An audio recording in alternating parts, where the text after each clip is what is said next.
Hello friends, আবারও নিয়ে চলে এসেছি সেমিস্টার 1-এর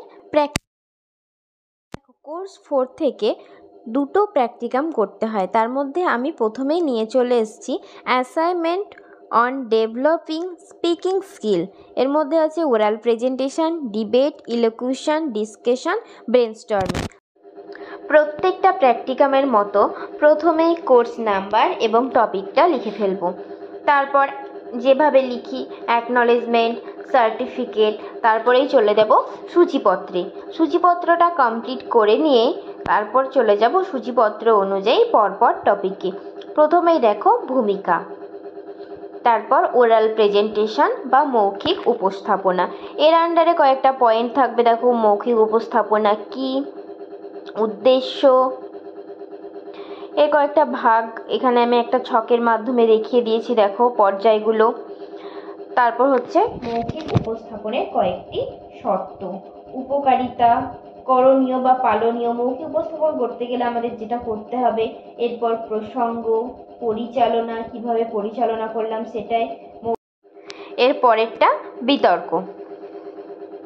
বিতর্ক কি, বিতর্কের বৈশিষ্ট্য, বিশ্লেষণ, কিভাবে একটা বিতর্ক করা হয়, বিতর্কের বিষয়, স্থান, সময়, এইভাবে লিখব। ভূমিকা দিয়ে লিখব, কতজন সদস্য ছিল, সদস্যদের নামগুলো আমরা লিখে ফেলব।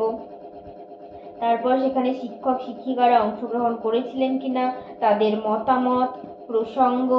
এরপরে যাব ইলোকুশন বা বাকপটুত্ব। বাকপটুত্ব কি, বাকপটুত্বের ধরন, বাকপটুত্ব নির্মাণে শিক্ষকের ভূমিকা, বাকপটুত্ব আত্মীকরণে শিক্ষার্থীর ভূমিকা, বাকপটুত্ব ও ভাষা দক্ষতা অর্জন, প্রসঙ্গ, অংশগ্রহণ, পরিচালনা। এরপর চলে যাব ডিসকাশন বা আলোচনা। আলোচনা কি, আলোচনার বৈশিষ্ট্য। তারপরে মস্তিষ্ক ঝঞ্ঝা বা ব্রেন স্টর্মিং।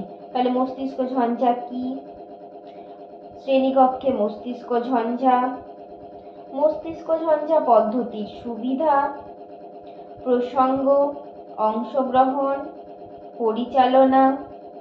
তারপরে উপসংহার। উপসংহারের পর গ্রন্থ তালিকা দিয়ে আমরা সিগনেচারের পেজটা দিয়ে দেব। এইভাবে শেষ করে ফেলবো এই প্র্যাকটিকামটা।